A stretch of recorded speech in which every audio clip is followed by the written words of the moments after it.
For a little while, I'd like you to forget about work, about next week's meetings or your doctor appointments. I just want you to join me and enjoy a part of being human that's essential to every one of us. Just taking some time off and enjoying the idle moments.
Well, guess who's back?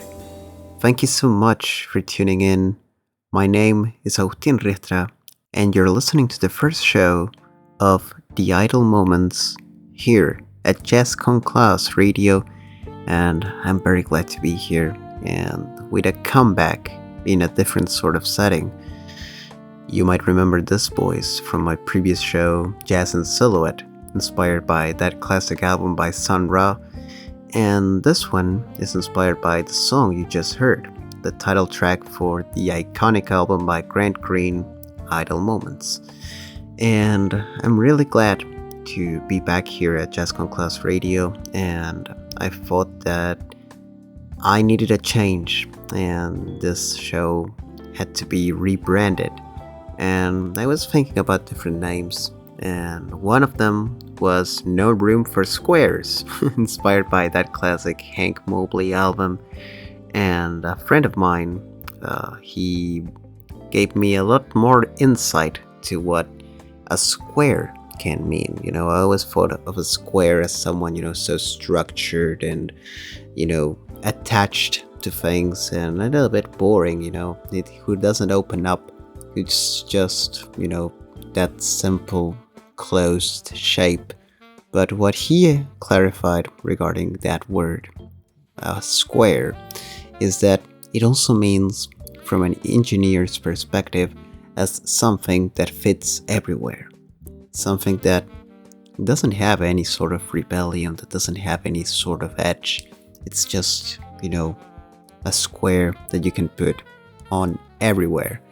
And that opened up a lot for me, and I even considered changing the name, but I believe that what's more proper to the vibe that I try to bring to this show, even though I love the avant-garde, I love the weird stuff, it's just enjoying this moment, the idle moment, that time in which you just forget about everything else and, just connect with this music.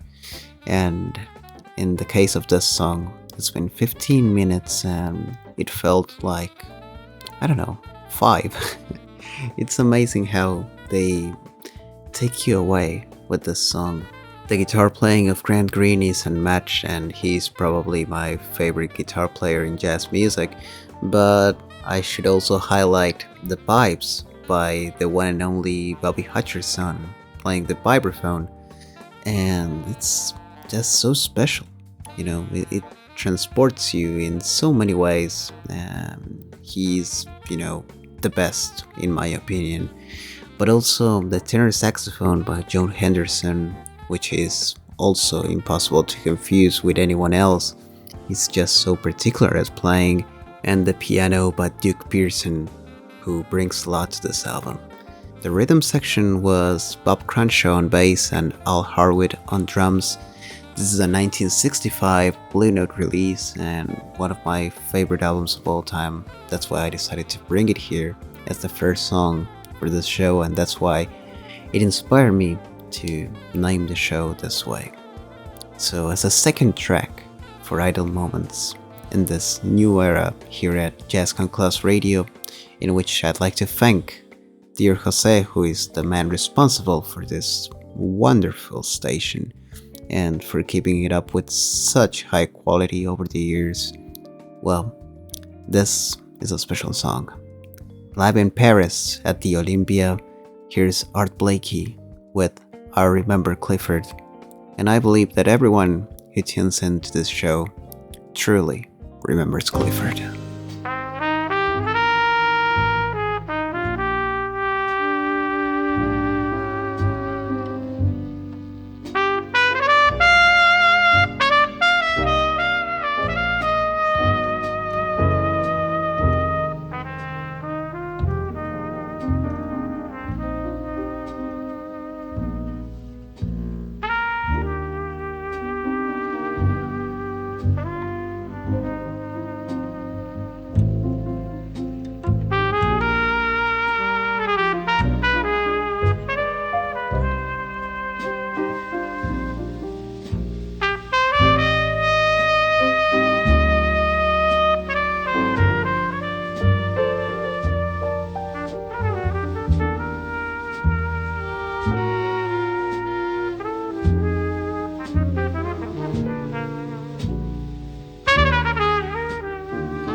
you.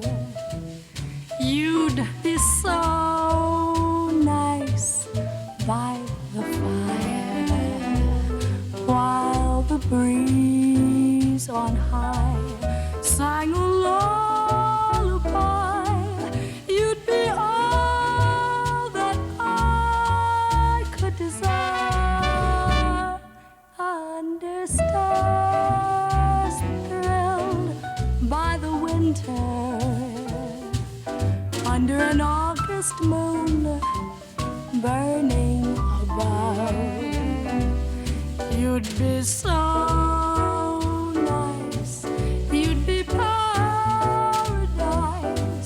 to come home to and love.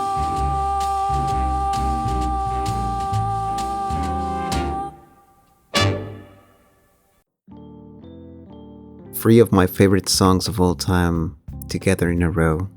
You were listening to Art Blakey back in 1958 at the Paris Olympia with I Remember Clifford, together with Dexter Gordon, I'm a Fool to Want You, and You'd Be So Nice to Come Home To by Helen Merrill.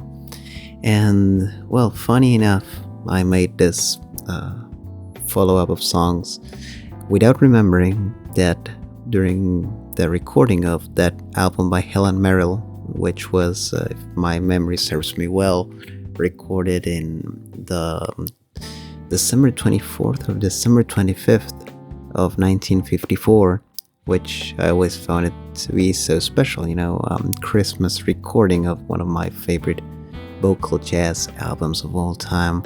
Well, Helen Merrill had the company of Gil Evans and Clifford Brown. So I Remember Clifford was quite appropriate for this follow-up of songs. And I find it so special, that album by Helen Merrill. And funny enough, that's a song with a lot of versions, but that's the first one I listened to and definitely my favorite. And one of my favorite versions of I'm a Fool to Want You, which was a song that I first listened to when I was 18 years old, 16 years old, in a version by Bob Dylan.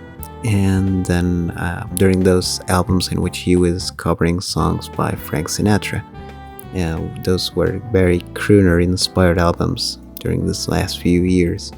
And, I listened to that and I loved it by Dylan. Then I listened to the Sinatra version and it was absolutely charming. And then I realized there were a lot of jazz versions and they were all amazing. So yeah, there are a lot of great versions of I'm a Fool to Want You. Always I have the feeling that the Boys is, needed because I discovered that song with the Boys.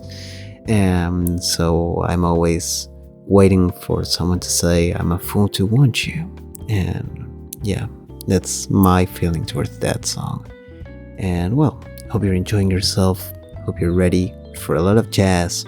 And next up is one of the songs that I was listening to when dear Jose wrote me to come back. So I wanted to play it for you. It's from this amazing album called Tenor Conclave with John Coltrane, Hank Mobley, Al Cohn, and Sid Sims.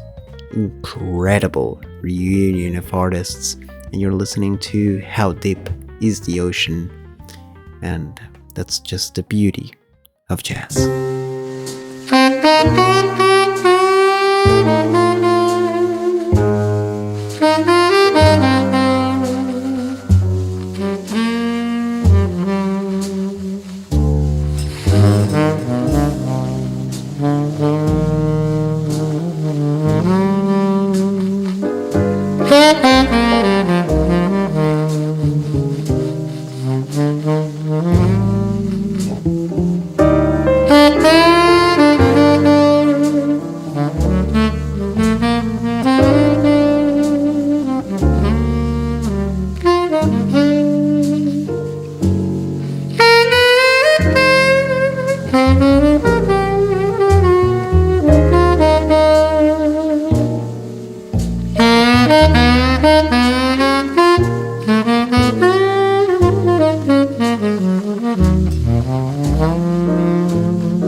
were listening to How Deep Is the Ocean by John Coltrane, Hank Mobley, Al Cohn, and Sud Sims, and afterwards, 10 years later, Heavy Sounds, an album by Elvin Jones and Richard Davis, in an incredible record which they drift away from what you might imagine from those two musicians, two of the greatest rhythm players in jazz music history.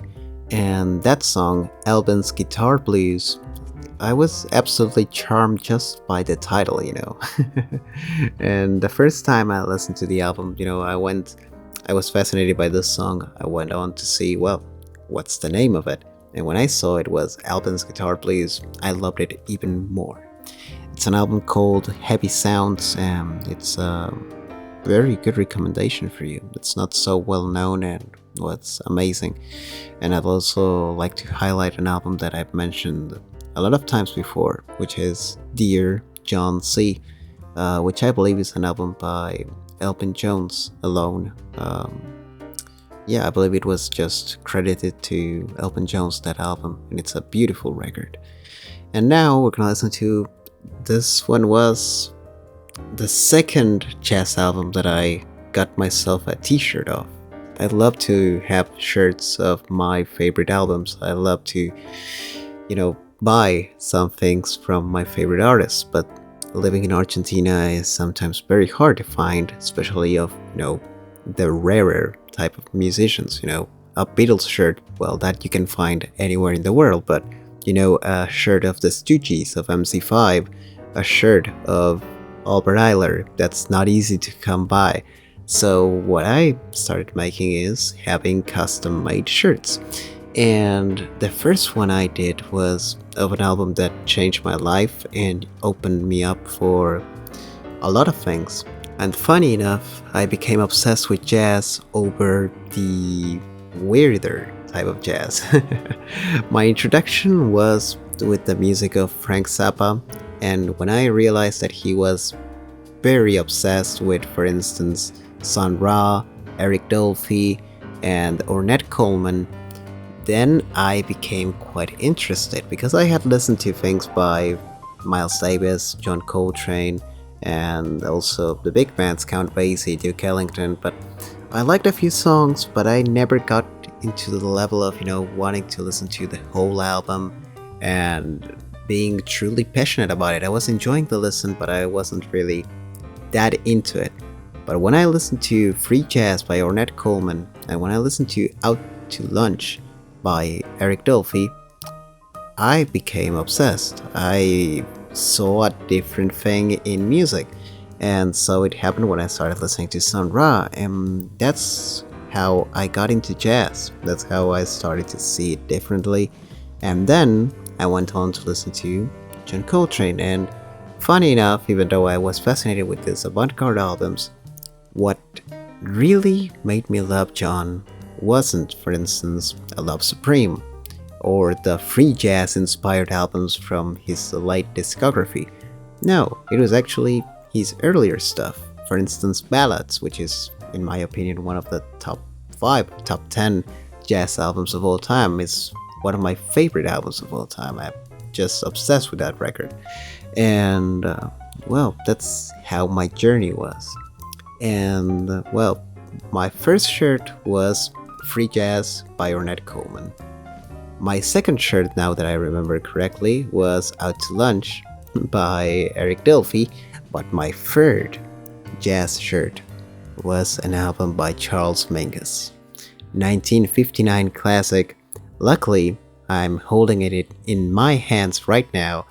An album that I absolutely love, Mingus and you're gonna listen to Fables of Fabrus and enjoy the journey.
You're at Jazz Con Class Radio, and my name is Agustín Riestra during the first show of Idle Moments. And this comeback has been quite special, and you are listening to Charles Mingus with Fables of Faubus, Soledad de Murcia by Michael Naura, and also Pat Metheny and Lyle Mays with the song September 15th. And, well, three songs from different decades, 1959, 1971, and 1981. And I'd like to clarify that for the Latin members of the audience, many Hispanics call Pat Metheny actually Pat Metheny. That's how most Argentinian people call him. I realized that that Americans say Pat Metheny after speaking with a lot of people from abroad and learning that, but yeah, it's quite a different pronunciation, and that happens with a lot of names. Another one that comes to mind is Lee Reitner, who here is called Lee Ritenur. That's how people say his name. But there are examples of all sorts. For instance, Brian Eno, who's called Brian Eno over here. And, well, a lot of examples, and it's funny how things are different in different countries. And sometimes it's the other way around. There are Hispanic names, or maybe even French names, who are pronounced extremely different in the US, and you sometimes listen to people in the US and the UK and different countries say their names, and, you know, they're saying quite differently. But that's how language works. Anyways, that album by Pat Metheny and Lyle Mays, as Falls Wichita, So Falls Wichita Fall. That's a wonderful record. It's a really remarkable one, and I'm glad that I got to see Pat Metheny live a few years ago. It was quite an experience. His guitar playing and his, I don't know how to say this probably, but his understanding of melodies, harmony, and just how to arrange a song is out of this world. His talent is immense, and I'm so glad to have been able to see him. I'm very, very, very sad that I didn't get to see Lyle Mays, who's a musician that I admire quite a lot. And well, together they were truly amazing. They always were. And well, what can we say about Charles Mingus, one of the most talented musicians of all time? And now I wanted to share a song by an artist that I appreciate more and more every single year of my life. And I'd like to highlight that with this artist, I became obsessed after speaking with the one and only Sonny Rollins. And when I did an interview to him, which was a very special moment of my life and probably the most wonderful conversation I ever had with someone, because it was very special. We were going to talk for about 20 minutes, 30 minutes, more or less, and I was thrilled about that. It wasn't a long time, but it's talking with Sonny freaking Rollins. It's just a dream. And when we started talking, it went on and on and on, and we ended up talking for over 2 hours, and it was a remarkable experience. I called him a few times more, and we arranged meetings, and we kept talking. I'm very sad that I haven't been able to visit to New York, because I'd love to meet him in person, and he offered to meet up someday, but yeah, sadly it's a little bit far from Buenos Aires. And well, one of the many things that we talked about, because many things were put on this interview and many things were left out because they were very personal and they were part of a different thing. One of the things that he highlighted is his appreciation for Lester Young, and I recall that he mentioned that he was, so influential and so inspiring in different ways, and that he was really, so ahead of his time. But so was Coleman Hawkins, and he remarked that his playing, the sensibility was out of this world, and that he was really unique. And afterwards, I started listening to him more. I was already loving the album, Sonny Meets Hawk, the one with Sonny Rollins and Coleman Hawkins, an incredible record of two of the greatest tenor saxophones of all time. But afterwards, I started listening to more and more of Coleman Hawkins, and I realized that, man, this dude really brought something different. He really brought a different sensitivity to music, and, I love him more and more every single day of my life. Say It Ain't So by Coleman Hawkins. And I really hope that you feel somehow similar to what I feel when I listen to this sort of music.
Well, that was definitely something, and I really hope that you enjoyed yourself. We were listening to Coleman Hawkins with Say It Isn't So, as well as There Will Never Be Another You. And afterwards, we listened to Lester Young, Did I Do, and Polka Dots and Moonbeams. Honestly, what I feel when I listen to these two greats, two of the finest musicians I've ever listened to, I have the feeling that you can't ever confuse them with anyone else. And that's one of the most remarkable things a musician and a person can have. Just the feeling of uniqueness. And that's very hard to achieve. Extremely hard. Because, with a voice, it's different. But with an instrument, that's very unlikely. But these musicians were unlikely. And these musicians were so ahead of their time. And whenever I try to describe the music of Coleman Hawkins, I just feel like he actually gave us the perfect definition. Body and soul, that's what it is. The sound of that saxophone is just like a body with, so many muscles, so much warmth. It's embracing you, and it's so rich, so commanding. It's beautiful. It's beautiful. It's got soul, it's got body. And those ballads are just remarkable, and I believe that they were showing us what music would be like for the next few years. Actually, the next few decades, even to this day. And it's amazing. The raw emotion and the technical prowess of Coleman Hawkins is out of this world. And Lester Young, he was the man who coined the term cool. And he was definitely cool before cool was a thing. His sound is more relaxed in a way, it's different. But it's also similar. And I believe that he sometimes feels like he's just playing, effortless. Like he's just flowing around and he knows which is the right note to play, and he always plays that note, the right one. It's remarkable. The Prez and Coleman are both truly ahead of their time in every single way. And when you think about it, those musicians from the, let's say, early 30s and the 40s, it's a very different music scene. Well, Coleman Hawkins actually started playing in the mid-20s, but let's go from the 30s, which is probably their prime, and the 40s. It was a very different scene back then, Of course, we have Duke Ellington, we have Louis Armstrong, we have Count Basie, but it was a very different music scene, and they sound like what was going to come a few years afterwards. And sadly, in a way, they're not so recognized by people, in a way, like John Coltrane, Miles Davis. Those are the big names, and that most music lovers know who they are, even if they don't love jazz. But I believe that these are like hidden gems in a way, and they are the ones that make you understand the evolution. At least that's what happened to me, because even though I love Louis Armstrong, one of the greatest musicians of all time, well, when I listened to these two guys, that's when I understood the gap, let's say, from, those early 30 songs, like, I don't know, Mood Indigo by Duke Ellington, Stardust, I'm in the Mood for Love, I don't know, those early 30s beautiful songs, and those things afterwards. And I'd like to highlight another great musician that I should have played a song right now, Ben Webster, who definitely is something unique as well. And well, I hope you're enjoying yourself. Thank you so much for tuning in. Now, Doug Pearson, and this is the song Amanda from his album Wahoo, which I was listening to lately. And Duke Pearson, He's not so recognized in a way, but he's really magnificent. Every time I listen to his solo albums, they're great, and no one ever mentioned them to me, sadly. But I've recently discovered his LPs, and there's something. Hopefully, you'll see it too.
The amazing piano of Duke Pearson. You are listening to Amanda and the title track Wahoo for his 1964 album, and afterwards Louis Smith with a properly named album, Here Comes Louis Smith, and that's Southside.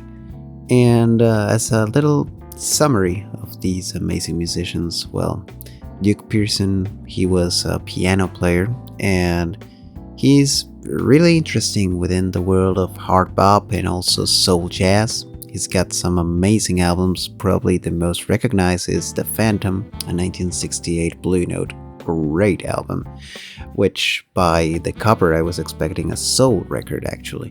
It's very soul jazz, but still.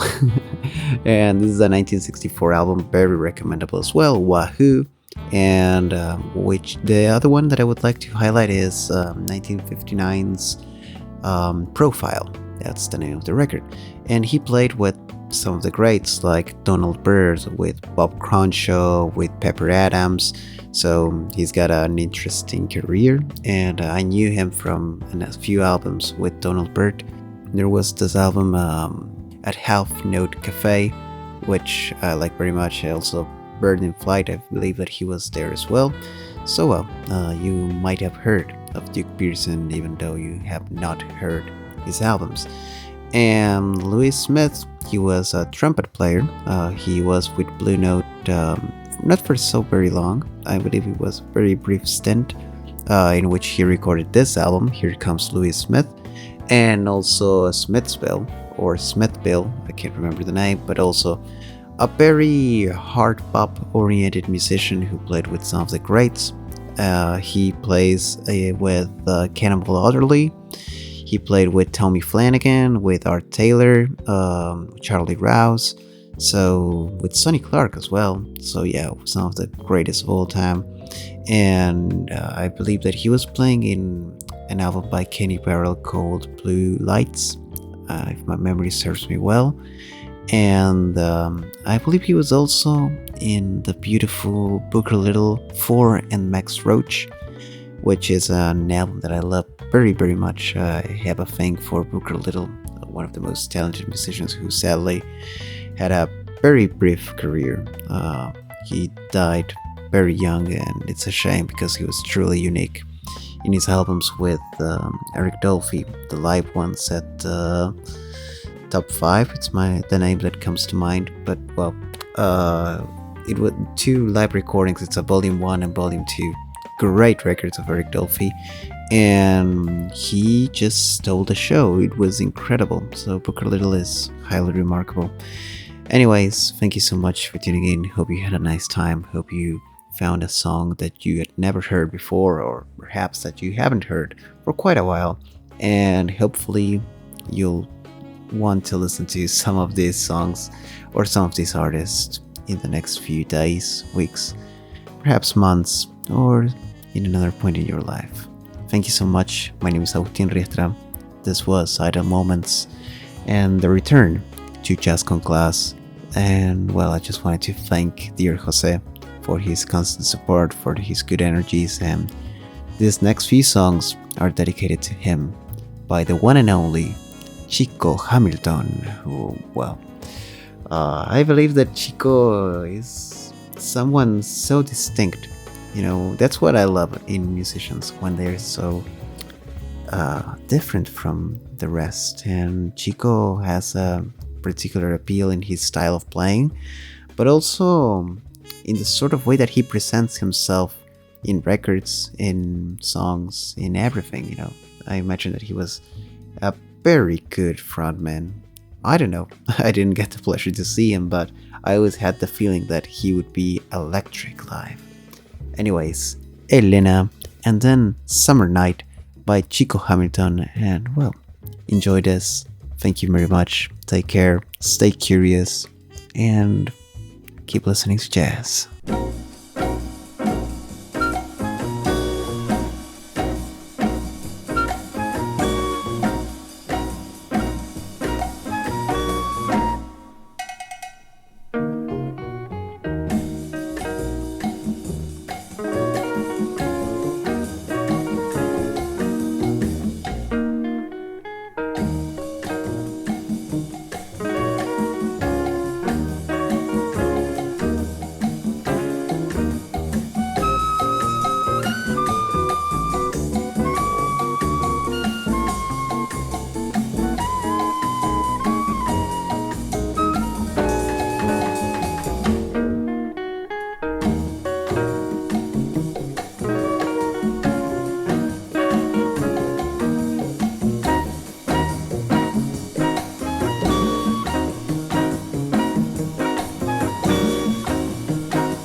Bye.